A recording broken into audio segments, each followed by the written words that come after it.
আসসালামু আলাইকুম। দেখতে দেখতে আজকে আপনাদের যে টপিক্স ভিডিওটা নিয়ে এসেছি, এটি একটি কুমার বাড়ির ভিডিও।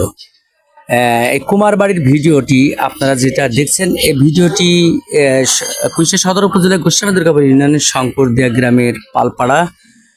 কত না সুন্দর দেখা যাচ্ছে। এটা একটি মৃত শিল্পী, যা আমাদের আগের যুগে সব সময় কিন্তু এই মৃত শিল্পীর এইসব কাজগুলো সবচেয়ে বেশি ছিল। আমাদের কিন্তু তৈজসপত্র যেসব ছিল, সেই তৈজসপত্রগুলো সব সময় কিন্তু আমাদের এখনকার মতন কোনো কাঁসা পিতলেরই ছিল না। তখন কিন্তু আগাগোড়াই কিন্তু এই তৈজসপত্র দিয়েই কিন্তু আমাদের কাজ করতে হতো।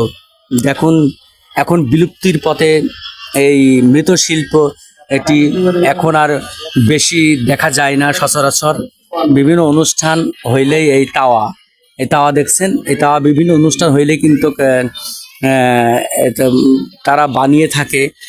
আমাদের গ্রাম শঙ্করদিয়া গ্রাম খুব ঐতিহ্যপূর্ণ গ্রাম। এই গ্রামে এখনো 3-4টি ঘর বেঁচে আছে, যারা এখনো এই মৃৎশিল্পর কাজটি করে আসছে। এটাতে রুটি রুজি তাদের সম্পূর্ণ ভালোভাবে চলে বলে আমাকে জানিয়েছে। আপনারা সবাই দেখে উপকৃত হবেন। আমি যে দেখাতে চলেছি যে মৃৎশিল্পর যে এই পোড়ানো হয়, সে পোড়ানো যে চুল্লি, সে চুল্লিটা আপনাদের দেখাচ্ছি। অনেক বড় চুল্লি। এই চুল্লির ভিতরে কিন্তু সম্পূর্ণ এইগুলো টাঙিয়ে করে কিন্তু পোড়ানো হয়। আজকের মতন এখানে বিদায় নিচ্ছি। মনির খান অন্তর। সবাই ভালো থাকবেন এবং লাইক, কমেন্ট এবং শেয়ার করতে ভুলবেন না।